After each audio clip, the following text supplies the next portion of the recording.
У, победа! Совсем не выламывается эта лодка. Пришлось распилить, а то я полдома развалю.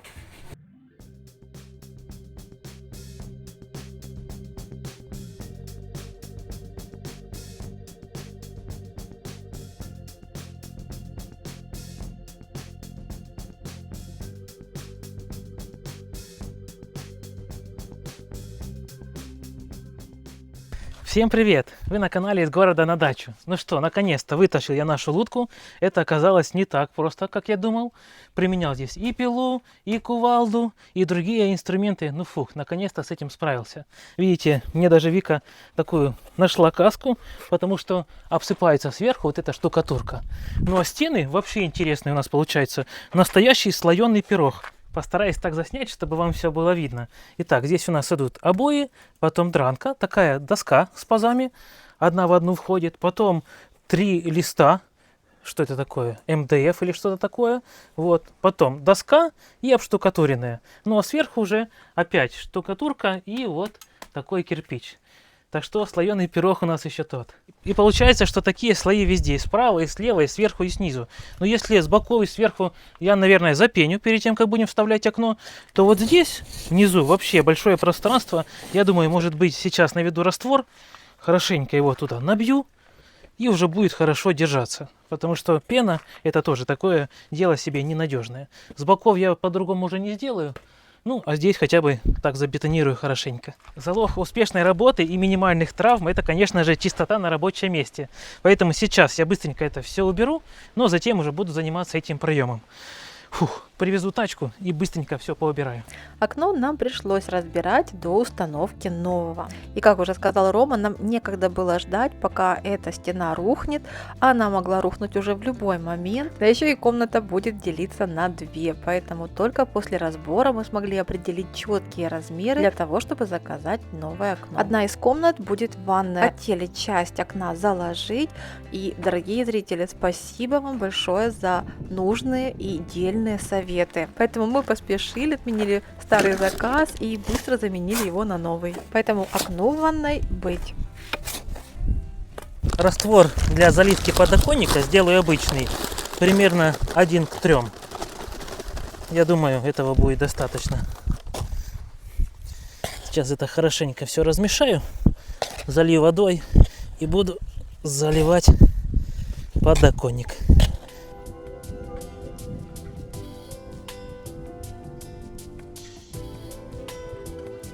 Теперь все это пространство так хорошенько заполню цементным раствором.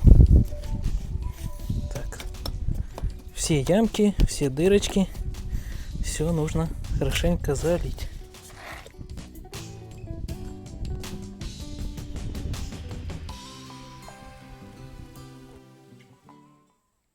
У меня небольшой перерыв. Персик возле меня ходит. Проверяет все. Интересненькое.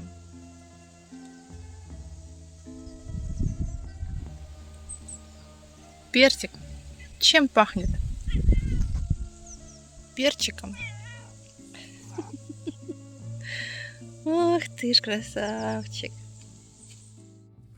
Неделя за неделей у нас идут ремонты, и, конечно же, огород отходит на второй план. Но самое главное, полив вечером никто не отменял. Поэтому на грядках опять все обрастает зеленью, и нужно возвращаться, чтобы делать подрезку и подчищать траву. И пока я работала на приседках, я вспомнила, что в пожаре у нас уцелел наш садовый стульчик. Чудом его пламя не зацепило, и мы успели его закинуть в погреб. Ну и с ним работать, конечно же, намного легче. Вообще, я надеюсь, что в этом году это последняя уборка листьев и травы на грядках.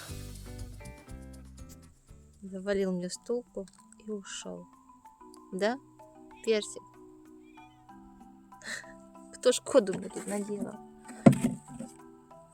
Иди сюда. Часто слышу высказывание, что лучше и легче купить, чем вырастить. И частично соглашусь с этим высказыванием, так как на нашей территории каждый год становится засушливее. И то, что ты вырастил свое, оно становится по цене золота. Ну и оправдывает все эти усилия вкус домашних спелых, сочных овощей и ягод. В магазине такого не купишь.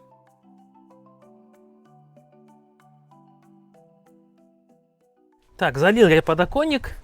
Пускай теперь застывает, схватывается. А я начну делать каркас под наше окно. Вернее, под наши кирпичи.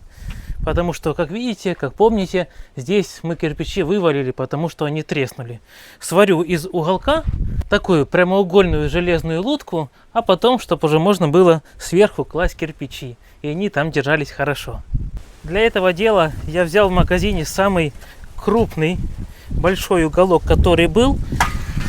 Здесь получается 63 на 63. А стенка, наверное, 3. Ну, думаю, этого хватит. Тут его попробуй согни. Ага. Вот здесь его положим. Так, а теперь сейчас принесу инструмент и буду всем этим заниматься. Я всегда, кстати, мечтал иметь такую аккумуляторную болгарку, чтобы не бегать с проводами, с разными, потому что везде бывает режу и в конце огорода разматываю эти 50 метров, мучаюсь. Ну, на днях у меня появилось даже что-то еще покруче. Сейчас принесу, покажу. Это Rocodil Multivert Start. Приставка мультик говорит, что это многофункциональный инструмент. Сейчас я его вытащу и посмотрим, как он выглядит. Ну, такой довольно удобный кейс. Можно его носить так, а можно горизонтально.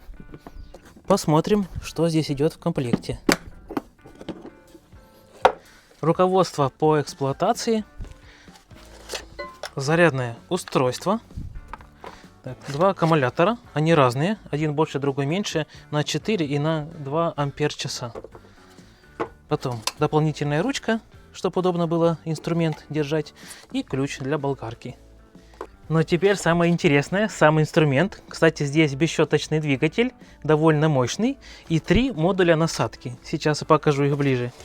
Это модуль дрель-шуруповерт, это лобзик, а это болгарка. А в будущем производитель обещает выпустить около 20 таких модулей. Тут и перфоратор, и сабельная пила, ударная дрель, дельта-шлиф-машина, гайковерт. Интересно, цепная мини-пила, кусторез, фрезер по дереву, компрессор, воздуходувка и даже мини-мойка. Представляете? И много других насадок. А еще здесь на коробке производитель выделяет такие преимущества инструмента. Экономия денег, времени и места, мгновенная смена модулей, удобная транспортировка и хранение, с этим не поспоришь, увеличенный срок службы, неубиваемый бесщеточный двигатель и безопасность использования, то есть защита от случайного включения, защита от перегрузки и перегрева и регулируемый плавный пуск. Ну, это здорово. Но уже не терпится проверить этот инструмент в действии. Я думаю, начнем мы, конечно же, с болгарки, потому что мне нужно там распилить уголок и посмотрим, как этот аккумуляторный инструмент справится с непростой задачей.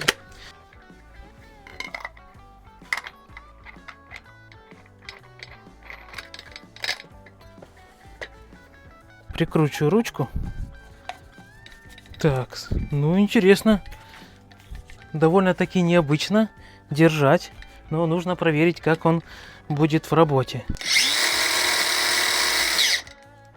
Интересно, что останавливается мгновенно. Это очень хорошо, мне кажется. Потому что если где-то затянет, да, то сразу можно выключить. Только бросаешь кнопку и сразу останавливается. А еще здесь есть такая специальная клипса, с помощью которой можно инструмент вешать на пояс. Там, если руки заняты или на высоте работаешь, что-то поделал, потом как ковбой. Хоп! И продолжаешь работать. Ну ладно, хватит играться. Сейчас пойду одену джинсы и поработаем. Я уже принес здесь уголок. Приготовил его. Теперь только струбцинами сейчас прикручу к столу.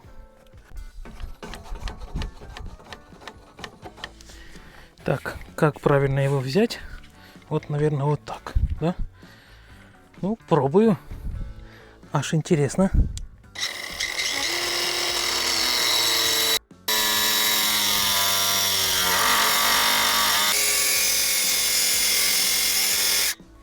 О, отлично. Честно говоря, я думал, что болгарка будет даже послабее. А она еще ничего режет. Так, теперь в другую сторону. Попробую сейчас ручку прикрутить еще сбоку. Может, так еще удобнее будет. Ну, не знаю, проверим. Ну, так вроде Кажется, еще увереннее должно быть.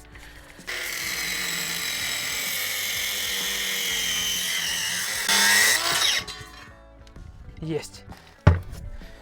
Сейчас отрежу таких 4 куска, чтобы раму сварить. Потом сварим раму и еще попробую шуруповерт. Тоже будем металл сверлить и еще, наверное, тоже бетон.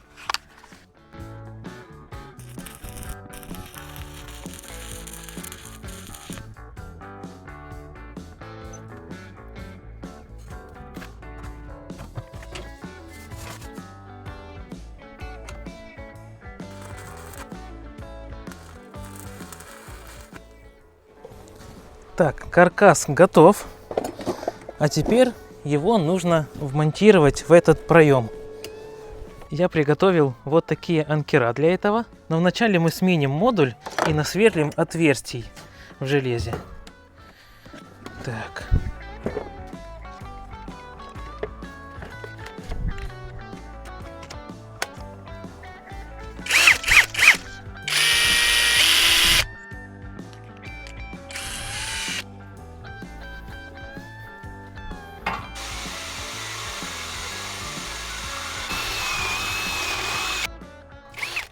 О, есть. Честно сказать, насадка дрель-шуруповерт мне понравилась даже еще больше, потому что так чувствуется, у нее еще есть запас мощности для хороших задач. Осталось мне проверить еще только одну насадку-модуль. Это насадка лобзик. И тогда я смогу уже высказать свое мнение. Я взял вот такой брусок 50 на 20 и посмотрим, как лобзик справится с этой задачей.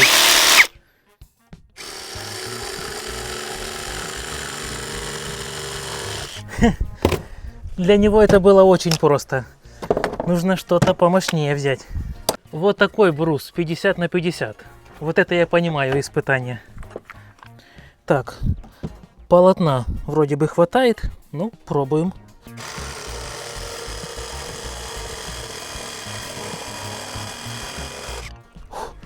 Вот это аккумуляторный инструмент. Не хуже электрического. Честно сказать, я даже удивлен по поводу лобзика. Думал, он будет тоже слабее. Ну, что сказать по данному инструменту? Однозначно, он мне зашел. Наверняка я буду пользоваться этим инструментом очень часто. Отличное решение для дома и для дачи. А если вам тоже понравился такой многофункциональный инструмент Rokodil Multiverse Start, то я обязательно оставлю вам ссылочку в описании под этим видео. Там же будет хороший промокод на отличную скидку. То переходите, приобретайте, радуйтесь.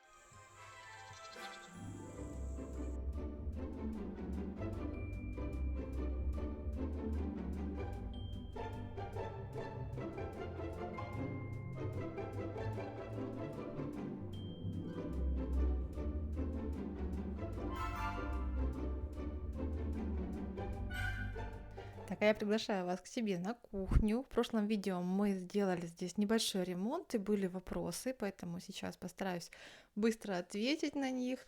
Первый вопрос, почему мы поклеили одну сторону обоями, а вторую не поклеили. Ну, дело в том, что здесь у нас пластик, за пластиком утепление. Вот, и мы все это разберем только тогда, когда будем делать капитальный ремонт. Капитальный ремонт у нас начнется с замены этого окна на дверь. Скажу, что с обоями стало намного уютней, и первые дни мы с Ромой здесь буквально жили, не хотелось уходить из этой комнаты, все нам понравилось. Ну и многие спрашивали, почему мы не перекрасили эту часть кухонного гарнитура вот в этот цвет. Мы ранее перекрасили эту часть и холодильник, но краска мне не понравилась, качество краски не понравилось, поэтому... А здесь... Качество краски хорошее, как видите, держится уже несколько лет, все замечательно, кое-где есть царапины, но ничего страшного. Вот, моется отлично, намного лучше, чем та краска, которая сейчас здесь находится, поэтому я даже не буду тратить силы перекрашивать в нее вот эту часть гарнитура. И еще скажу, что этот цвет мне очень нравится по-дачному, он отлично сочетается с деревянными эффектами, вот с такими старинными кувшинчиками, которые здесь у меня еще пока находятся. Вот, и, скорее всего, что, конечно, перекрашу, но уже ближе к переделке и к капитальному ремонту. И, кстати, здесь мы будем тоже что-то делать с полом, ну, еще подумаем. И отвечаю еще на один вопрос про скатерть. Скатерть будет, а стульчики покрасить тоже не решаюсь. Очень они мне нравятся в деревянном цвете, но знаю, что перекрашивать их все-таки придется. Но если уже не решусь, то, конечно же, возможно, заменю и закажу специальные стульчики для вот этого стола, к этому столику. Так, хочу здесь изменить вот эту нижнюю полочку. Вернее, не изменить, а добавить и убрать те накладки, которые я ставила. Я их сейчас уберу. Вот, и хочу поставить тарелочки. Вот такие тарелки я подготовила. Вот такой наборчик от моей подружки Танечки. Забыла название такой вот посуды. Очень она мне нравится, просто вообще крутая. Так, и хочу сделать примерно, поставить вот где-то вот так, чтобы стояло. Так, ну сначала берем эти накладки. И вот такие вот здесь еще тарелочки. Я их специально собрала. Они в одном экземпляре, каждая из них. Ну и кто-то, может быть, скажет: ой, какое старье, фу, как я не люблю, вот знаете, выражение фу и ужас. Ну посмотрите, разве может вот такая работа вот быть фу и ужасом? Такая посуда, с ней очень приятно кушать, трапезничать, как я говорю. Поэтому мы сейчас, ну, скорее всего, что этот наборчик я уберу, он будет просто стоять, мы с него будем кушать. А эти для красоты расставлю вот в этот буфет. Мне кажется, что такие тарелочки с таким рисунком, они отличная композиция для нашего буфета.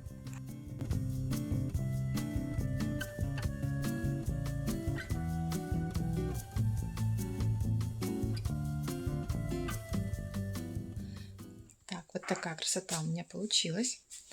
Внизу тарелочки, наверху кофейник с чашечками, заварник для чая и кружки. В общем, все для чая, для кофе. Многие из вас советовали здесь сделать полочки, поэтому я эту идею поддерживаю. Очень хочу сделать полочки. В общем, все у нас впереди. Идей, как видите, очень много. Идеи все классные. Ну и расходятся у меня мнения по поводу того, что нужно что-то ставить наверх, либо нет. Но мне вот захотелось такой минимализм, но все-таки поставить. Так, и вот там у меня разошлись обои. Клей у меня остался, сейчас подклею. И я помню, там я очень сильно натягивала, то есть не нужно натягивать такие обои. Клеились классно. Эффект классный. И на таком классном моменте перейдем к следующему сюжету. Ну а я уже буду вставлять нашу железную лутку. Сейчас все уберу, чтобы ничего не мешало. И это мы сегодня сделаем обязательно.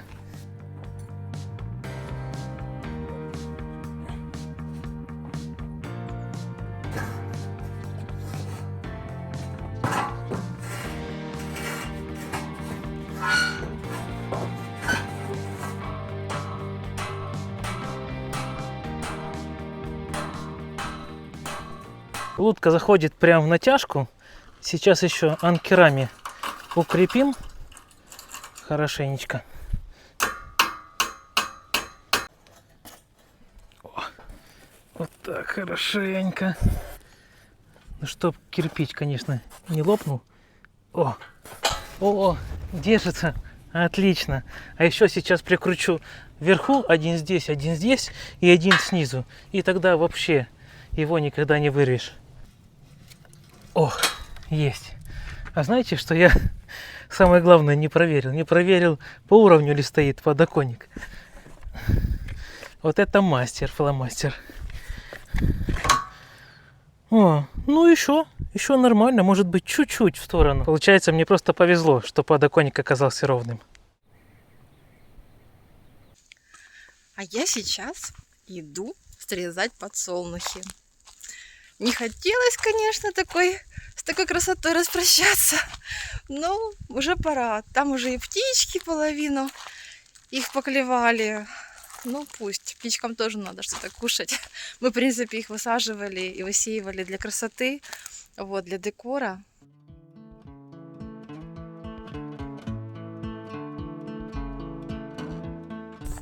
общем, срезаю я сейчас подсолнухи, а тут, представляете, шершни. Смотрите, какие они.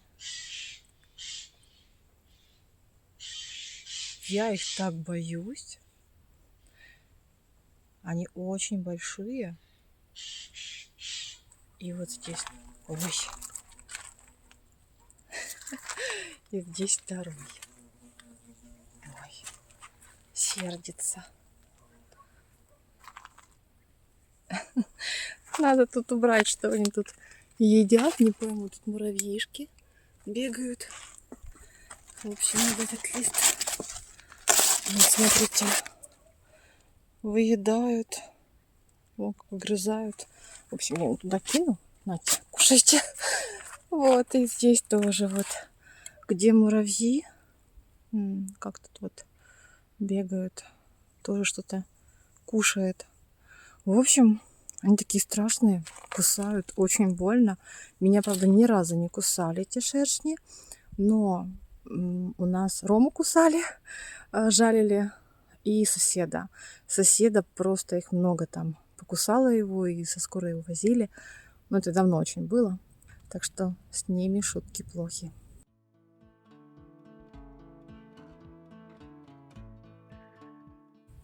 Смотрите, какой здоровый, огромный подсолнух. И здесь еще есть семечко. Тут прям максимально много.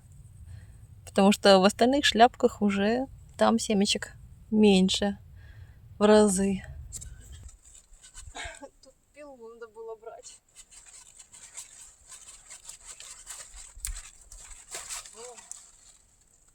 Ничего себе! Какой красавчик!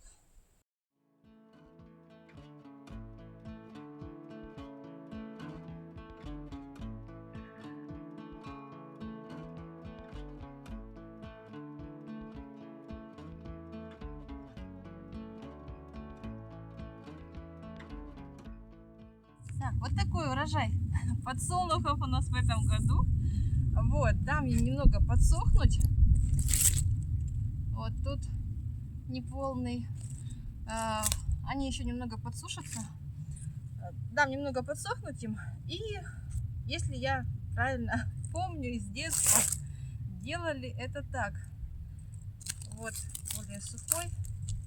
По-моему, да, вот таким образом будем семечку вызволять отсюда из шляпки. Ну, как-то так. Если есть другие способы, пишите в комментариях. Вот. Мы пока не будем сейчас это делать, потому что еще некоторым нужно дойти. Ой, какая семечка! А ну-ка. Крупная.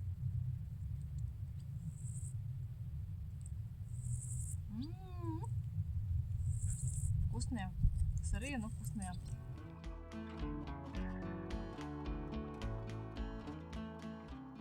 Произошло у нас небольшое ЧП с нашим крылечком. Видите, клеенку оторвало. Был сильный ветер, и ее вырвало. Я крепил на степлер, а они ж скобы маленькие, поэтому где-то оно не удержалось. Так что сейчас нужно переделать. Думаю, на штапиках пленка будет держаться гораздо надежнее. А вообще мы планируем, конечно, взять шифер такой профильный, кровельный, и тогда уже точно пленка и крыша, она будет такая хорошая, уверенная.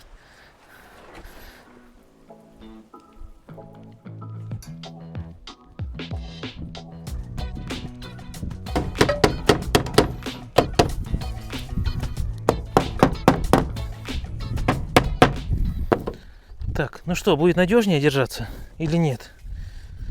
Первый ветер покажет. Первый сильный ветер. Так, и тогда буду продвигаться в ту сторону. Та сторона, кстати, держится хорошо. Может быть, там и ветер задувает меньше. А отсюда прям сильно дует. Наверное, оттуда с балки.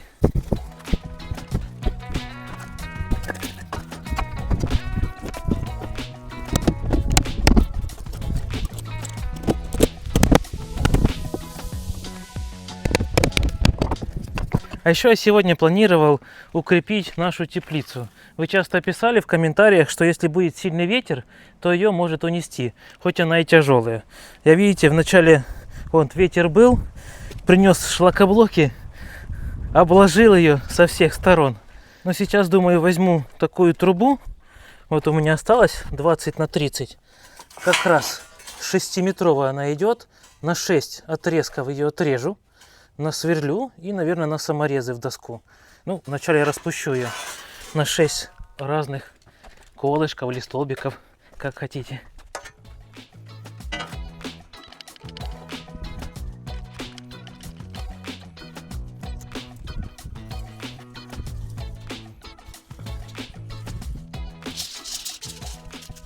Мои старые очки такие уже старые, затерлись, в них плохо видно. Я купил себе новые очки. Но что я не учел? Оказывается, у них тоже есть свои размеры.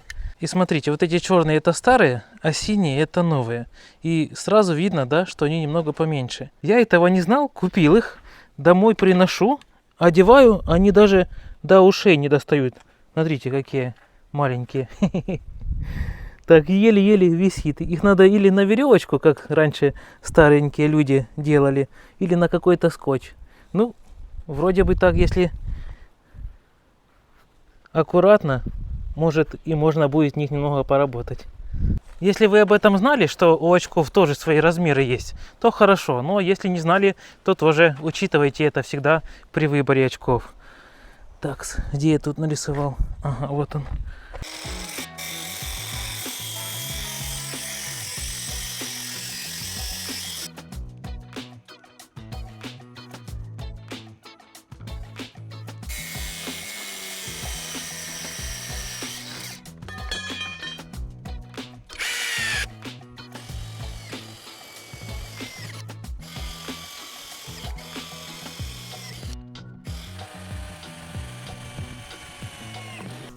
Шесть штук насверлил. Теперь можно идти укреплять теплицу.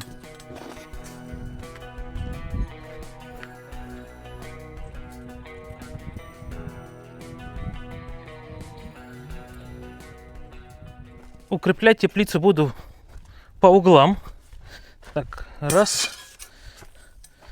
два, три, 4 и, наверное, еще посередине.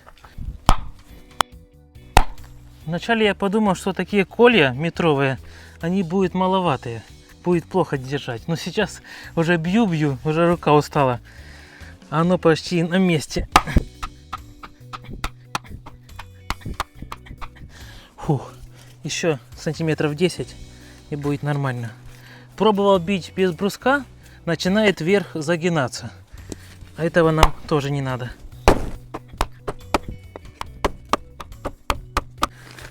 Саморезы взял 70-ку с такой белой шляпкой широкой. Не знаю, хватит, не хватит этого.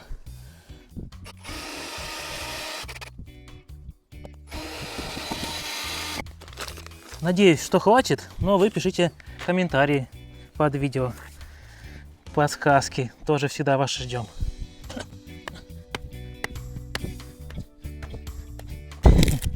Уже ломается аж бруски. Все.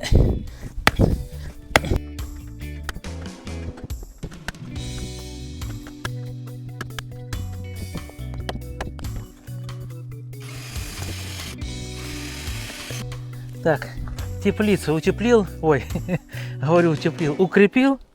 Все, теперь, надеюсь, будет хорошо держаться и никуда ее ветром не унесет.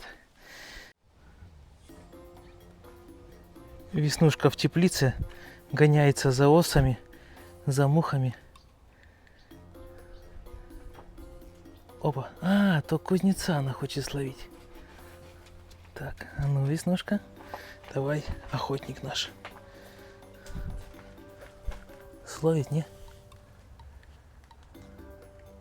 Ну, давай, Веснушка, ты ж хотела его словить.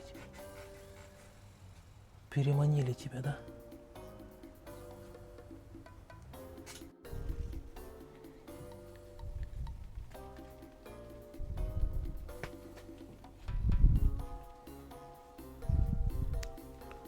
Все, пациент готов. Вот так. Если хозяева не кормят, приходится самому выкручиваться, да, Веснушка?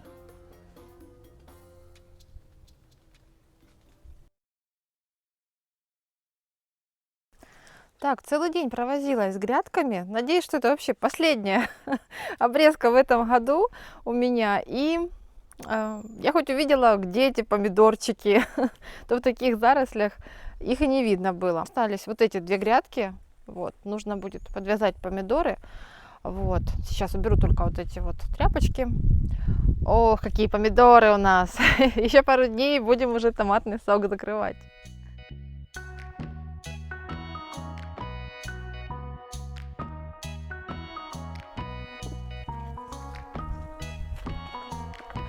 Рома подготовил мне вот такие две палки. Я их сейчас, вот так положу. Все, и подвяжу к ним помидоры. Ну, пока в этом году так будем выкручиваться. Тем более тут уже осталось. Я, видите, как их подстригла. Они у меня такие лысенькие. И мне самое главное сейчас, на носу ж холода, поэтому надо, чтобы вызрели хотя бы вот те, которые уже висят на гроздочках. Ну, а те, которые еще пока в проекте, в цветочках, меня уже не волнуют. Мне главное этот урожай собрать, чтобы он вызрел и успел по теплу как бы набрать свою красноту. А вообще в этом году я думала, обойдется все без подвязки, потому что я брала сорт Санька, и они низкорослые. Но пришлось подвязывать, потому что под таким грузом вот они начали падать и гнить. Вот. И жалко, конечно, своих трудов, поэтому лучше подвяжем. Все это наш огородный опыт. В этом году как-то вот с такими грядками уже веселей. Конечно, на следующий год будет уже все намного лучше. Ну, не хочется загадывать, но в планах сделать лучше. И с грядками все-таки намного проще и лучше вести огородные дела. Вот. Так, теперь нужно пособирать. Я тут перцы у меня, помидорчики. Пособираю сейчас, их отнесу. И уберу все, что тут понарезала. И будет красота, чистота.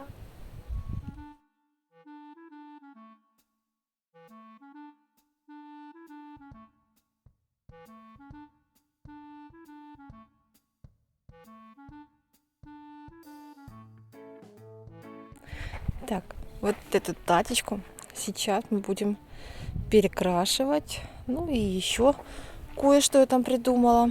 В общем, приступим и посмотрим, что у нас получится. И, кстати, многие заметили, что вот такой вот товарищ у нас поселился. Вот такое у нас пополнение, да? Котика зовут Веня, ему 5 лет. Он у нас на передержке, но неплохо влился в коллектив. Никуда не делся, никуда не убежал.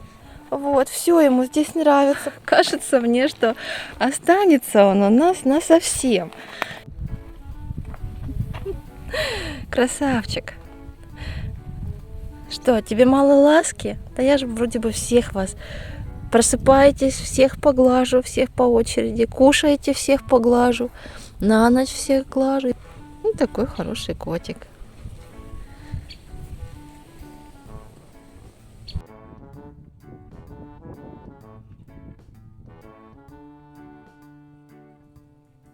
Ну и вначале перед покраской я освобожу тачку от всего ненужного. А в тачке у нас находились старые ведра, также пакеты с грунтом. Ну и с помощью метелки и зубила убираю ржавчину и приступаю к покраске. В телеграм-канале вы предлагали очень много вариантов, как можно преобразить такую тачку. И кто еще не подписан на наш телеграм-канал, обязательно подписывайтесь. Ссылочку я оставляю в описании под видео или в комментариях. Мой выбор долго колебался между красным цветом и белым, но и все-таки остановилась на белом. Изделие крашу алкидной эмалью белого цвета, а далее по бокам я решила сделать декупаж. Выбрала салфетки с лавандовыми цветочками. Мне очень хотелось добавить лавандовой свежести, но когда я приступила к работе, заметила, что что-то пошло не так, салфетки на сером фоне, и мне это не очень понравилось. Получилась какая-то серость, а не лаванда. Ну и как хорошо, что у меня дома имелся рулон упаковочной бумаги в бело-розовую полоску. Вот он как раз пригодился для преображения этой тачки.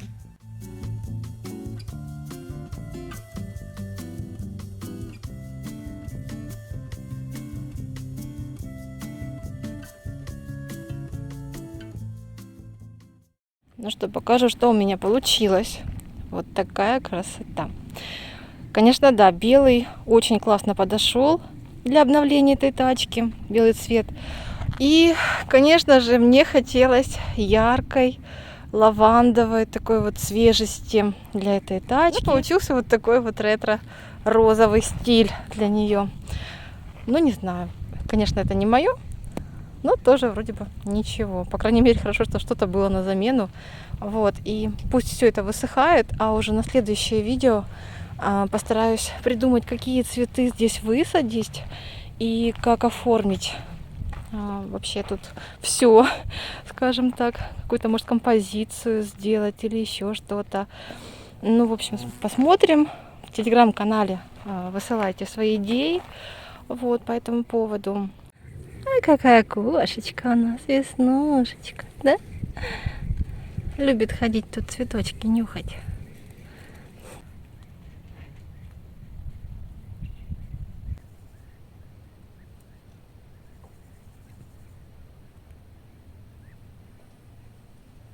А вообще, как участок поубираешь, так сразу аж дышится легче. Так спокойно, чистенько, красиво. И дальше работать хочется продолжать. А, кстати, видите, вот тут у нас такой клаптик маленький, он не убранный. Здесь у нас картошка зарыта. Пол участка мы уже выкопали, где-то скушали пол ведра картошки или больше. И еще, наверное, большая часть этого участочка осталась.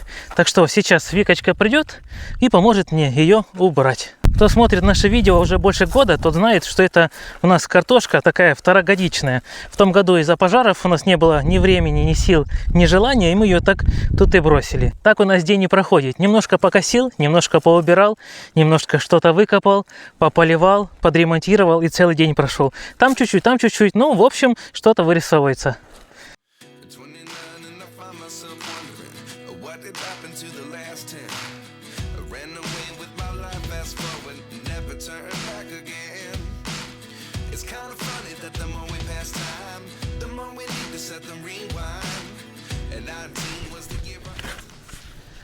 Вот так мы копаем картошку, видите? Вместе с персиком. Работы нет, картошки нет. Ничего, ведра не будет, да? Наверное. Ну вот все, что есть. Ну, Сколько осталось у нас? больше, чем пол ведра, однозначно. И Так вот- все, тут уже пару кустиков осталось. Зато смотри, один кустик вот сейчас наполнит Если мы их, конечно, отыщем до тут, краев. в этом забытом поле. А когда-то, Рома, помнишь, сколько мы здесь выкопали? Мы только Да. начинали тут раскручиваться, посадили картошку. Да, 1 год дожди тут были, и прямо выкопали. Вот такая, да, здоровенная. Если мы найдем, вот, да, вставочки вставим, сколько было картошки, нам на целый год хватило Да. тогда. Такую гору мы И там. вкусная, помнишь, какая она была? Мгм. Ну ничего, Ну все, тут пустота. на рынке тоже хорошая картошка. Можно Ну да. купить ведерко и не мучиться вот с этим. Да, мы в этом году не будем мешками Нет, покупать, да? все, больше ничего нет. Фух. Все, На неделю, надеюсь, картошки нам хватит, а может даже больше, да? ну больше, да. Может больше. Сейчас еще возьму грабли, разровняю здесь, чтобы покосить, и также, чтобы красиво было, как и везде. Видите, какая здоровая куча вон там на заднем плане. Потом полить будем. Рома, как же вот нам зрители советовали на грядки разложить эту траву? Не, это не подойдет, подойдет. она сильно толстая. М. Я ж ее и топором рубаю, и такую специальную на косу вешаю леску толстую-толстую, Мгм. чтобы она хотя бы немножко скашивала. Вот там немного мягкого сена, вот там по бокам еще можно собрать. Мгм. Понятно. Так что вот то будем Жалко. использовать, а это спалим. Ну, спалим Ну, и пепел. хочется что-то попалить. Ну, уже можно, дожди уже пошли, уже можно. Ну, мы немного позднее, да, спалим. Мы где-то, да, ноябрь, декабрь туда, когда уже похолодает все. Ну, и пепел туда рассыпем тоже по грядочкам. Вот, тоже удобрение. Да. Какое-никакое, да. Так, ну что, у тебя тут своя работа, а мы с собачками поехали встречать закат. Или как? Провожать солнце, встречать закат. Вот так вот, да? Кто на что учился? Ну, они уже ждут. Кто работать, а кто кого-то провожать, встречать. Ладно. Дорогие зрители, всем спасибо за просмотр, за вашу поддержку, лайки, комментарии. Мы всегда рады встрече с вами здесь у нас на канале. Ну а сейчас мы ненадолго прощаемся с вами. До новых встреч. Пока-пока. But one day I'll be yours again.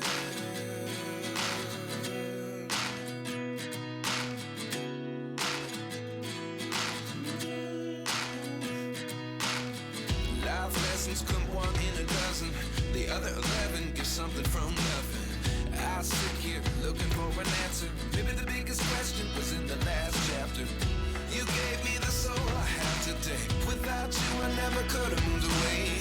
But now I see what you teach. I do believe I always should have stayed. Yeah. Is this really happening? I can't believe it's true. I'm just as surprised as you.